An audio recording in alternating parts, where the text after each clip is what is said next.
ผัวหาก็ไป2 มื้อว่าแม่นผัวไปจนเกือบเป็นถิดพี่น้องในความรู้สึกที่บ่เคยห่างกันบ่เผื่อซะตอนเพิ่นห่างกันจนอันติดข้าวตะกี้พี่น้องก็บ่ปานนั้นดอกพี่น้องเอ้ยปกติกลางเว้นกับผัวบ่ได้คอยอยู่นั่นอยู่แล้วทักทายสบายดีกันเบิดทุกคนสมองสุบอนพี่น้องมึงดูงัวเขาเข้ามาคือสิเบิดคักละฝนนี่เขาหวานก้าแล้วบ่เหาะบัดเจ้าหวานแล้วเหาะเฮาก็สิเล็งเอาก้าพี่น้องเฮาก็สิเล็งเอาก้าแต่จอยมาเนี่ยสิเอาเขาปลูกลงเอาขึ้นมาแล้วก็สิหวานก้าให้มันแล้วเลยทักทายสบายดีกันเบิดทุกคนสมองสุบอนเด้อพี่น้องเด้อแดด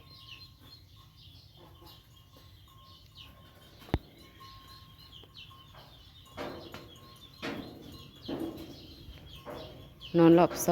2น้อยนักพี่น้องสินอนรอบ2ส่วนไรไม่แต่นอนรอบเดียวอันนี้คือขี้งอยากหุ่มเนี่ยขี้งคนอยากหุ่มอยากหิมเนี่ยนะพี่น้องก็เลยแบบว่าสิมาอัปเดตอาการปู่สู่ฟังพี่น้องดากระเสียดกินไปพร้อมโอ้ยปลาดุกใหญ่อันนี้พี่น้องสีอ้อมให้ตาเคียวแล้วก็สีปิ้ง1/2บุได้พันเอาแต่ส่วนหางมันพี่น้องปลาดุกนาเด้ออยู่ในน้องขอกมือ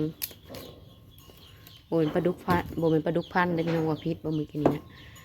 สำนีพ่อพี่น้องอ้อมนะสำนีนะพ่อก็สิเป็นตาเคียวกินคนเดียว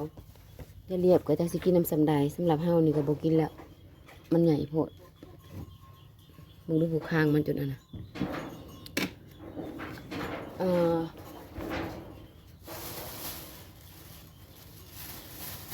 อาการปู่ตอนนี้ก็บ่ปกติเป็นไรพี่น้องวูดเศร้าวูดแบบวูดขึ้นวูดดีแบบไข้เน่เป็นหนึ่งผัดเป็นแนวหนึ่งเป็นแนวผัดเป็นแนวหนึ่งค่ะนะพี่น้องอาการก็คือความเสื่อส่วนบุคคลหันแหละกะเนียวตาบ่เห็นนำพี่น้องพยาธิก็มีโมสิไคอันนี้พยาธิก็มีนะพยาธิก็มีเน่พยาธิประจำตัวก็มีบ่หลายพี่น้องว่าง่ายกับพยาธิประจำตัวนั้นโบนักปันไดโบนักสำเนียวตาโบเห็นพี่น้องเขาจะบริตามเรื่องเครื่องเทศอีพอเราโบมักนี่แต่ซอยเป็นตอนแบบสี่ก็คือแบบว่ากับพิษอยู่ในหายในหน้าข้าเจ้าหันพี่น้องในหน้าเราหันแหละมาชิซาเรื่องมันก็มีอยู่เพิ่นไปแบ่งดินดงพี่น้องดินดงอยู่สวนไปแบ่งไปโคหั่นแหละโคน้ำเจ้าถิ่นเจ้าทานพี่น้องโคสำนี่ผัดเพิ่นผัดเห็ดลักกายไปหน่อยหนึ่งลักกายเห็ดลักกายไปเอาดินเขาหั่นนะพี่น้องก็คือดินเนวตาเบินหั่นแหละบ่มันดินคนดอกวันนี้นั่นอันบ่จอยไปเบิ่งหมอแล้วก็เทบ่จอยผู้วันไปเบิ่งหมอนะก็บ่ฮู้ดอกว่ามันแม่นหรือว่าแม่นหรือบ่แม่นไปถามนั่นแล้วก็แม่นหั่นนะพี่น้องแปลว่าดินสวนเพิ่นสิไปปลูกมันหั่นเด้ไปเพิ่นไปทางสวนอยู่ดงหั่นเด้แล้วก็แบบว่ามันเป็นดินรวมหั่นนะพี่น้องพาอยากได้กระถางเอาแต่ก็ต้องขอน้ำเจ้าถิ่นหั่นเด้เพิ่นละขอน้ำเจ้าถิ่นสมมุติว่าขอเว้ากันนะซำนี้บอกเพิ่นนะซำนี้บัดไปอันเฮ็ดลักหัวแล้วผัดกายไปหั่นนะกายไปหน่อยหนึ่งเลยบัดนี้แหละบ่จอยนะบ่ฮู้ดอกหมอเพิ่นท่วงพี่น้องเดี๋ยวเฮาสิใส่น้ำก่อนหน่อยหนึ่งสิขึ้นไปขัวมันสุกก่อนเพิ่นท่วงแบบนั้นนะพี่น้องโอ้ยแมวก็จะพามาสอตัวนี้เถอะห้องไปก่อนโลดลืมใส่สม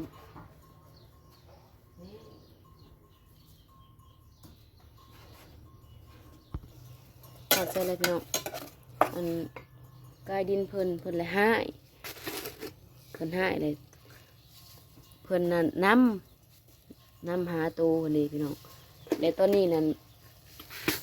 ถึงยิงไป อนนี้นะเขายิงท่านหมอว่าเขาเนี่ยยิงเรานะเอาปืนยิงเราอันนี้ความเชื่อส่วนบุคคลเลยพี่น้องพายเสือก็เสือบ่เสือก็อย่ายิงเลยมันถือกัน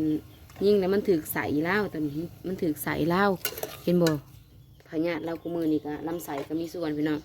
เห็นบ่เขาหลังลำศอกลำไส้นั่นเองอันเขายิ่งถือใส่เราตันเมนเรากินบ่ได้กินแล้วเราหยืงใส่ตันแล้วก็บ่ถ่ายนักพี่น้องเอาอย่างที่ซะถ่ายบ่ถ่ายนักอันนี้บ่ถ่ายบ่อันระบายลมมีแต่ถ่ายเบาว่าสิซะเลย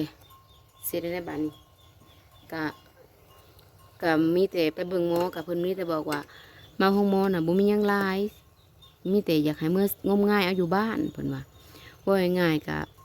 เพิ่นนำตู้ทันนั่นเด้พี่น้องแล้วถือเขายิงแล้วพันเด้แล้วก็ตอนนี้ก็ยังปบบ่ฮู้ว่าสิ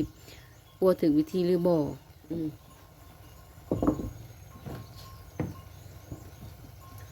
ตอนนี้ก็บ่ฮู้ว่าสิปัวถึงวิธีหรือบ่ก็เฮาก็ถามกันบ่ทันฮู้เรื่องคักดอกพี่น้องบ่จ้อยเพิ่นก็ยากเนาะก็บ่ได้ค่อยโทรหากันพี่น้องก็บ่ได้ค่อยโทรร่มเล็กๆน้อยๆเลยมีแต่ถามข่าวเล็กๆน้อยๆบ่ได้อันยังหลายเพราะว่าเพิ่นก็ยากเล่นหันเล่นนี้เอายากับแพงเทื่อละ7-8 แสนพี่น้องเทื่อละ1,000 กว่าบาท1,000 กว่าเพิ่ม 2,000หมดแล้วกินอยู่เฉพาะยาได้น่ะกินอยู่อีกต่างหากพี่น้องนี่พี่น้องเขาใส่บาทเดียวเลยนี่มะเขือนี่ห้ามบริใส่มะเขือตำแล้วก็บริใส่ข้าวเบื่อมีแต่ห้าสีอุปลาเนี่ยมันเปื่อยเดี๋ยวจังสีมาปรุงกระจิงกระจังบัดนี้ขณะนี้กับพี่น้องเรื่องราวก็มีอยู่ซ้ำๆนี่เลยเขาก็ยังเพื่อนหูคักเขาคักก็ยังบ่ทันได้อีหยังเพราะว่าเขาก็บ่ได้ล้มกันพี่น้องโทรกับมีแต่ลูกโทรแล้วก็ข้าวเดียวแล้วก็วางพอเพิ่นยะต้มน้ำยามีแต่โทรถามข่าวดีถูกว่าแล้วก็โทรมาเลยพี่น้องเป็นอะไรบ้างแล้ว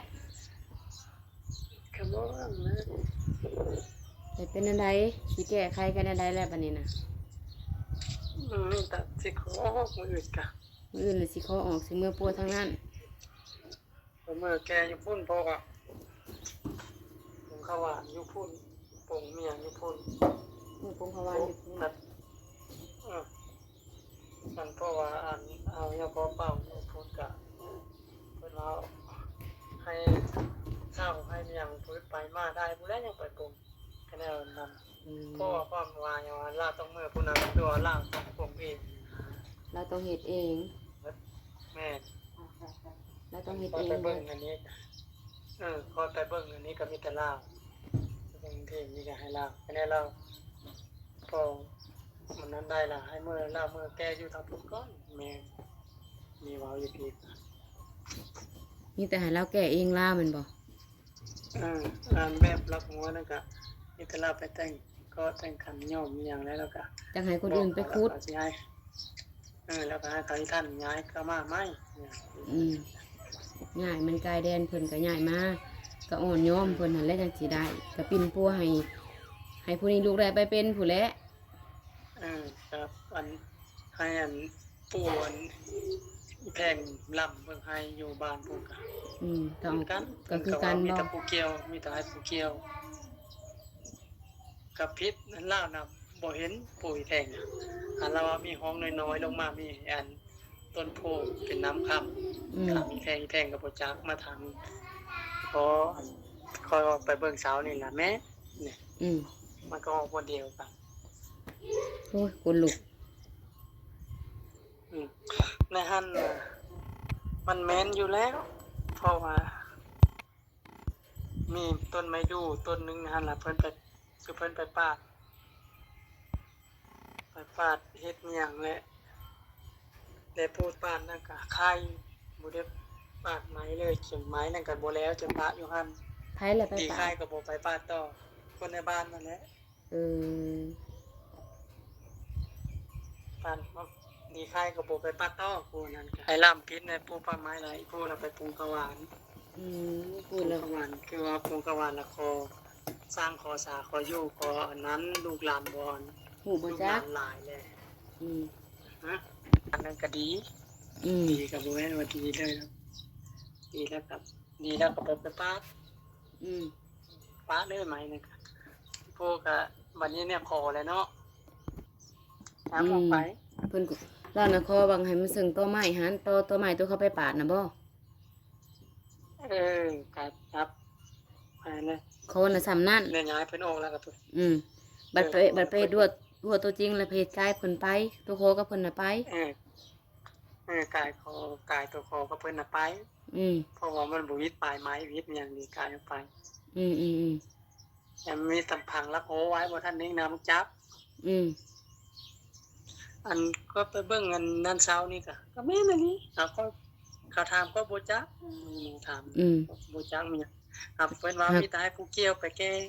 หากเพิ่นท่วงตามนั้น เออเพิ่นทวงตามนั้นเขาว่าเพิ่นถามว่ามีบ่ต้นโพต้นบ่มีคือสิมีแหละอันลูกก็บ่ได้อยู่นำเพิ่งแล้วว่าออกเมื่อนำแม่แต่ผู้ตอนน้อยก็ไปเฮียนอย่างนี้ ก็บ่ฮู้บ่ มาทางโคกนะเพิ่นว่ามาทางโคกนะไม้มีหยังเพิ่นว่าเป็นเล่นแถวสำลาบอยู่ อืม ก็แม่นไม้วิกนะ ไม่บีก ป่าไม้วิกทางรถกินอืม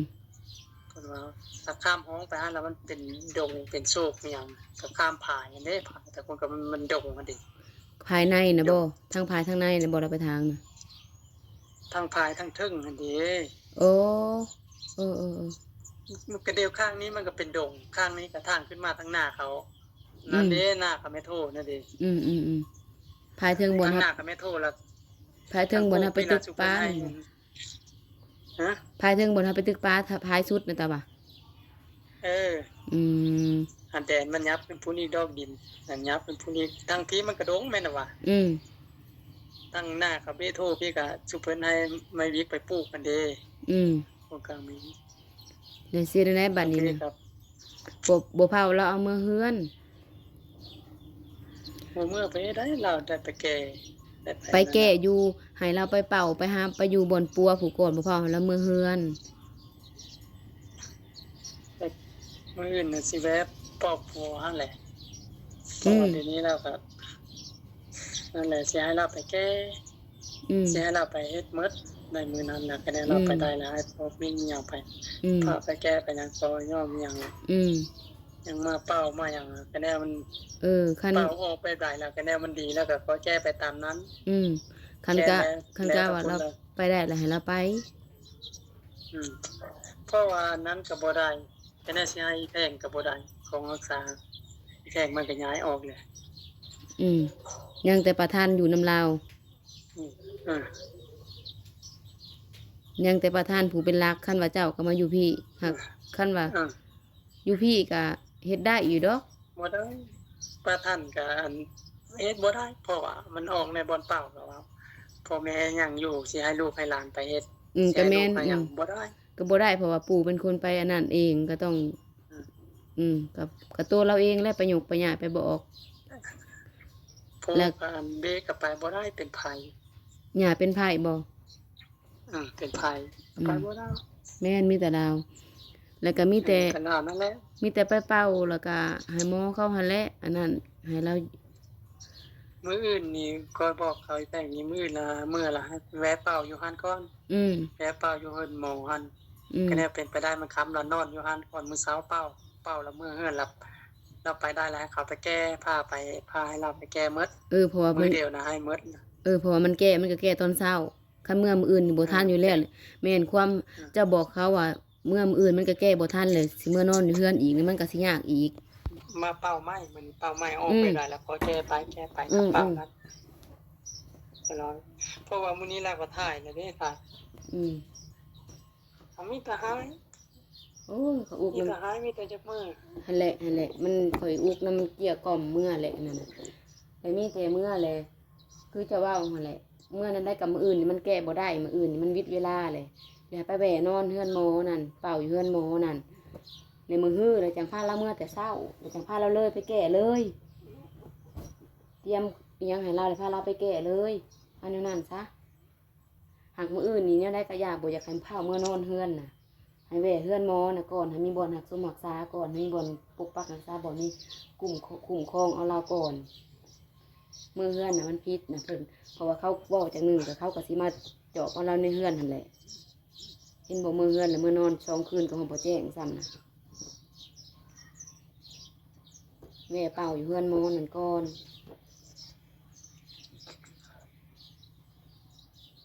มันมื้อละสิขอหมอเขามื้อนี้แหละขอมื้อก่อนพอ คันเมื่อแก่ทั้งนั้นแล้วเบิดแต่ยังบ่ยาบ่เศร้าจังสิพามาหาหมอไหมจังพาละมาไหม